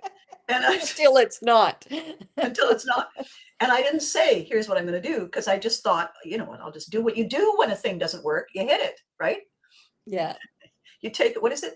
You take the BFH, the big hammer, yeah, and you Yes, just that's give it right. a, you just give it a tap.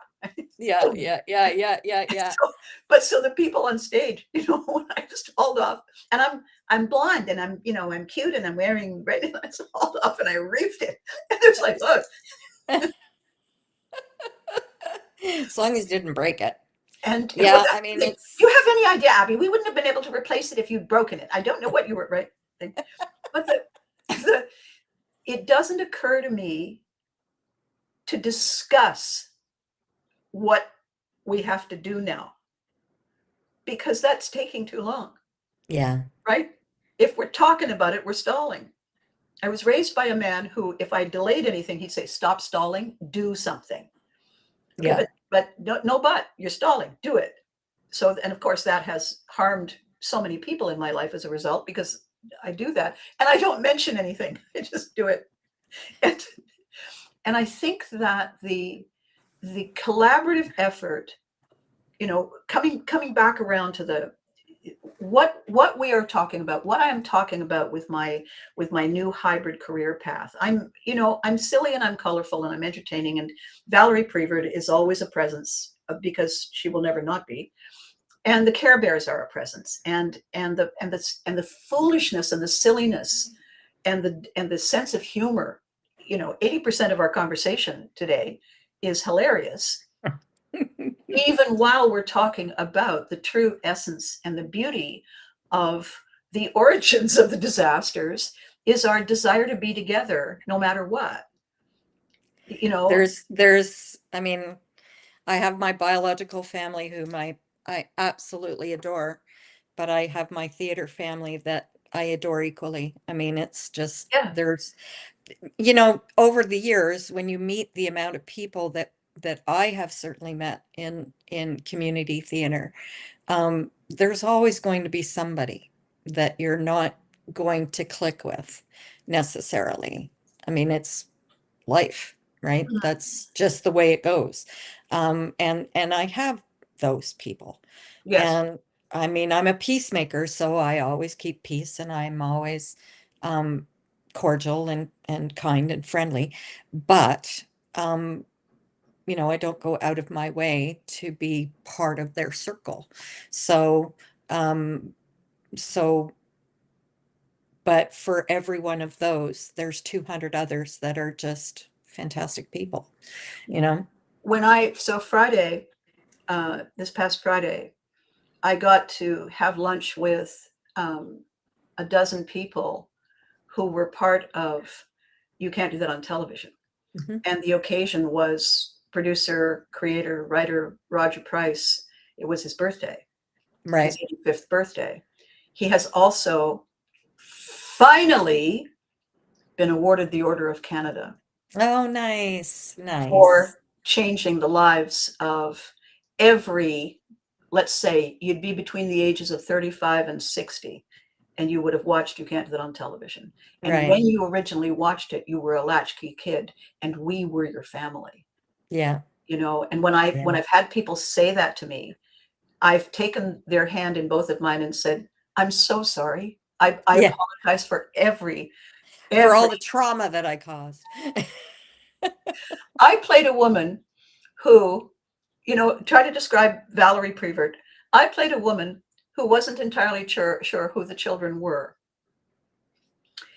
including hers. She wasn't sure. Sweetheart, would you like to stay for dinner? Mom, I live here. Well, of course you do, dear. Lance,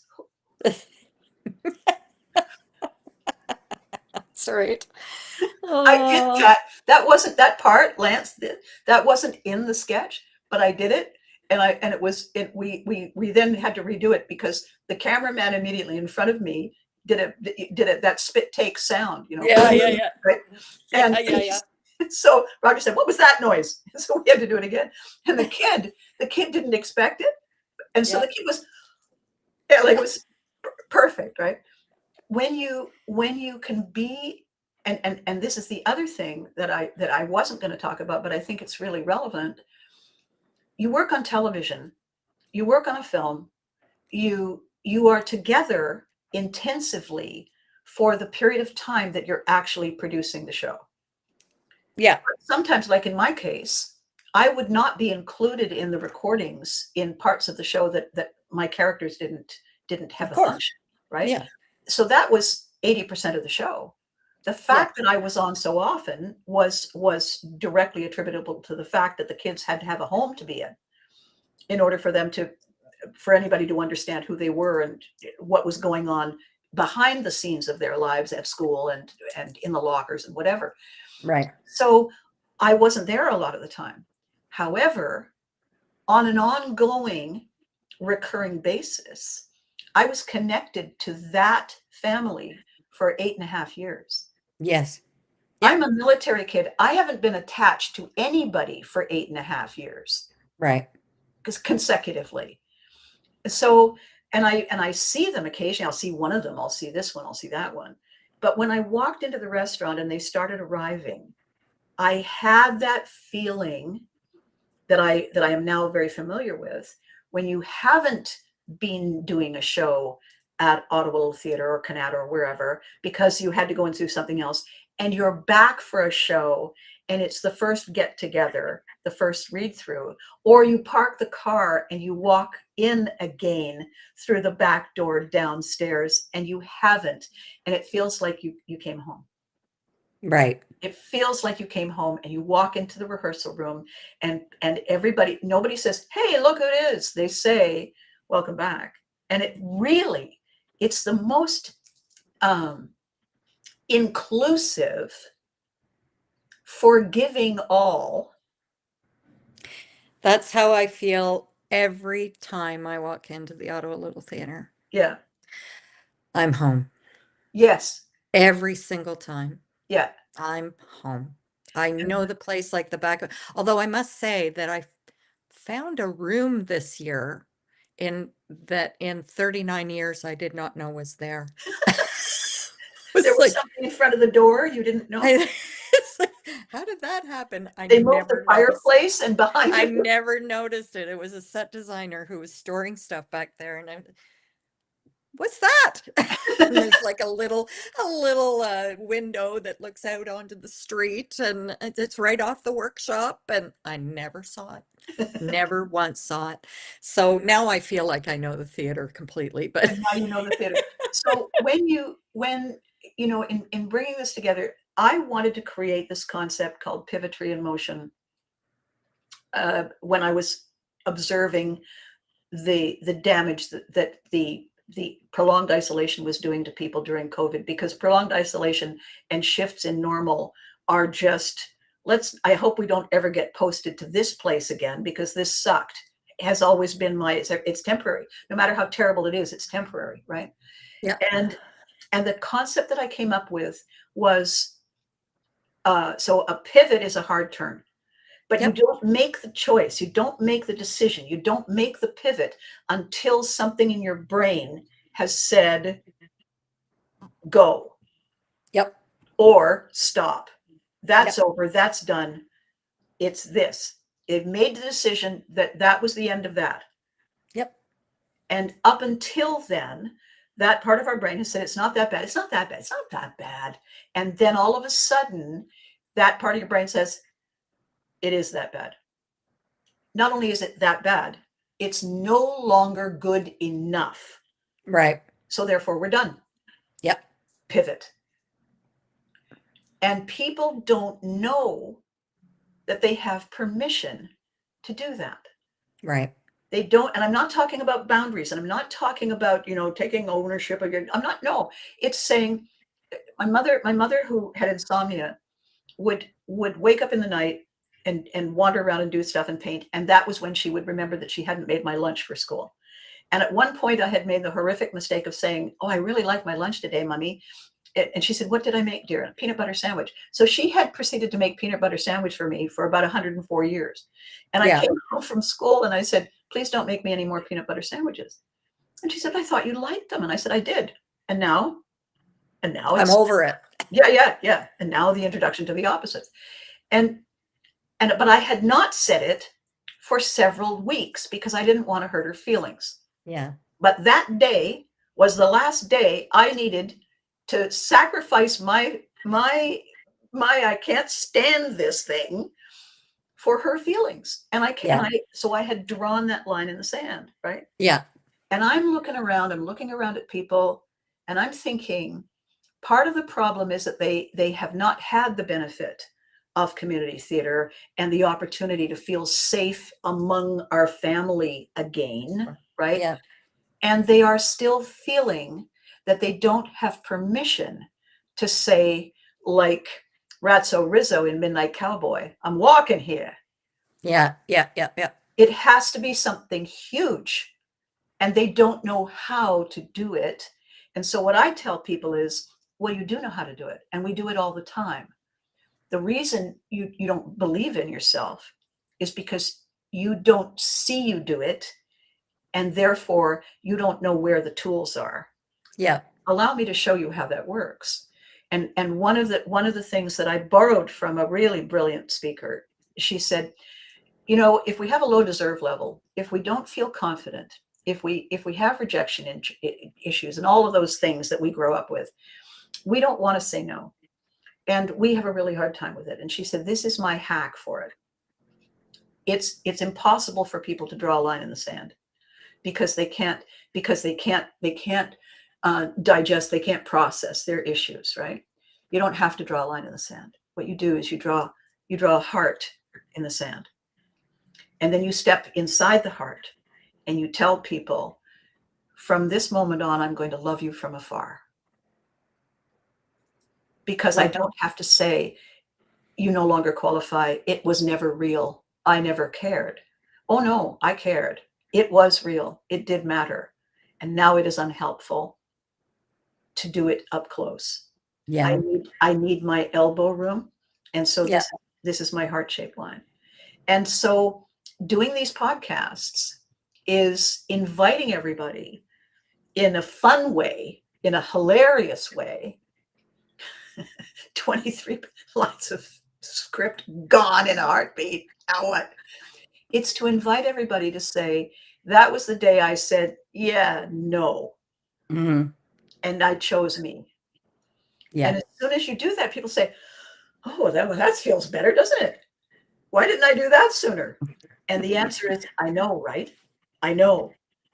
And now that we've done it, we can let go of the pain and the angst and the stuff you carry, and then turn those stories into the hilarious train wrecks that they have the potential to be. Yeah. Because I don't think I have ever enjoyed talking about a show that worked. Because it's kind of boring to talk about. Yeah, So everything worked. Moving on. anybody can read the script the way the author wrote it. Yeah. It takes a special kind of someone to manage to navigate around the fact that you didn't. Yeah. To really mess it up. I have to tell you though, now I'm craving a peanut butter sandwich. Thanks for that.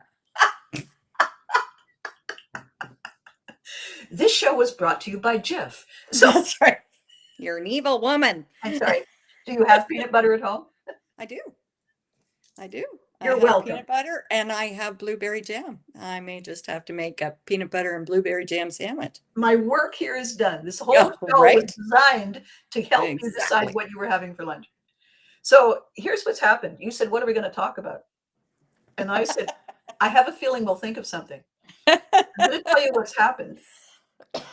Yeah. This is an hour-long show. We've been almost at it. You know what I tell people? I say, No, I say no, when finish the I tell sentence. people, Finish the sentence. I tell people that somebody said, I'm going to talk to Abby. And I said, make sure that you set aside 2 hours for that. You're going to need it. And to that It's never just an hour. and It's never. to that charming compliment you just gave me, No, but we just prattle on and prattle on, don't we? We just go on and on and on. And we always have something fun to say. if it were all my fault,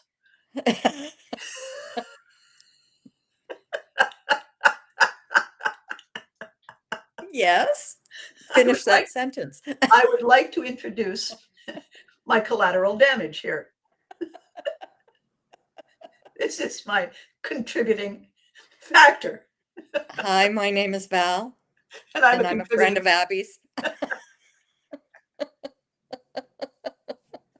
Yeah, yeah, yeah. I'm See, in therapy now. this was the therapy. This was the therapy. So here's the thing. It's not that I can think of the next thing to say, because I can think of it clearly. I Yes. can think of the next thing to say. Is that so can you? If you won't let me be the last man talking, Well, you well, I think that people are going to get really bored with this. you. Oh, yeah. Are you bored? Folks, No. are you bored? Somebody Tell me, are somebody you write bored? whether you're bored or not. On a scale of 1 to 10, how bored are you? This is my thing. I'm not seeing any messages come up here. They all passed out, right? They've all no. They've all gone to make a peanut butter sandwich. Yes, that's right. They're listening. Oh They're in the my kitchen. God, They're in are the they kitchen. still talking? How long are they? I have to go to the bathroom. You have a phone. Use it on your. Go to your. All Yeah, right. So I that's have a us. question. I have a wrapping up question. Okay. Want to do it again? I don't think your people want me to do this again. Next time we gotta, oh, oh, boredom. Zero boredom. There you go. We got it. We got it. Somebody said they're not bored. So Zero woohoo, boredom. we succeeded in Yes. not putting everybody to sleep. The man Yeah, who was sure. my mentor in college, Frank Daly, um, used to horrify me when we were driving from wherever the hell we were, probably to the OLT or someplace, and on the on ramp. So you're escalating on the on ramp. You have your Yes. foot on the gas on the on-ramp, right? Yeah. On the on-ramp, he would quietly say, as an observation, like, oh, look, there's a blue car.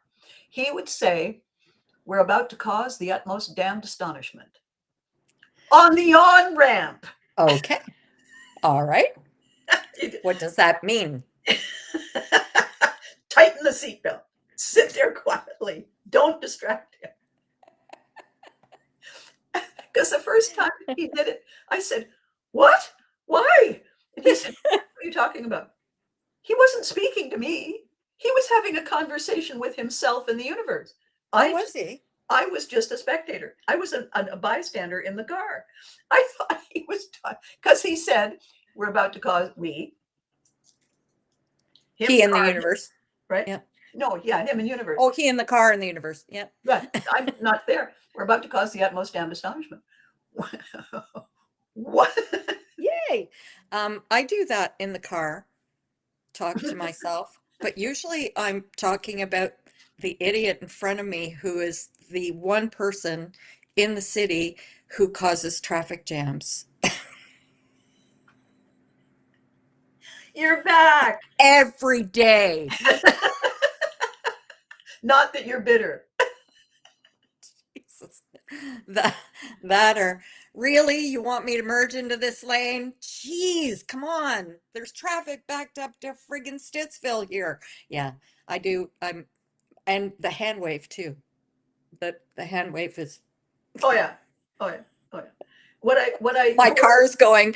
My car is my car has this thing that flashes up that says your attention, your attention span, and it has a little coffee cup as if to say, have a cup of coffee and hang on to the wheel because you're not paying attention right now. how do you And expect I'm me to like, have the I don't even drink coffee, bitch. right? How do you expect me to hang on to the wheel if I Yeah, that's my car. It yells so back. one of the things that is so beautiful about today is that my my imagination, in my very fertile imagination, I pictured this kind of exchange on a show called Now What Wednesdays. And when I talked to you, I said, I've had an idea and I want to run it by you. What do you think about getting on a video and talking about all the disasters nobody saw that we managed to navigate successfully? And you said, oh yeah, oh yeah, right? And then you proceeded to give me names of people to talk to. Now I'm just gonna say I wish I'd have worn lipstick because I'm looking at my face and the thing and it's like, damn, really? Because because I'm it's really hard to put on. So if I did it with my left hand, It would it'd be be on your like nose. there. All over. There is a trick. I look awfully pale too. You look well. Well, somebody here's somebody said your hair, and I said, well, there's an intention about the hair. The intention with the hair is that the older you get, the more help your face needs.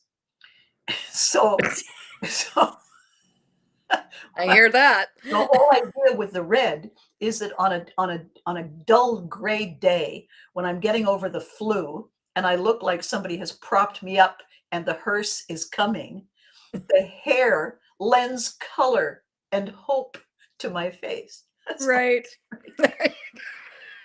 That's what I need.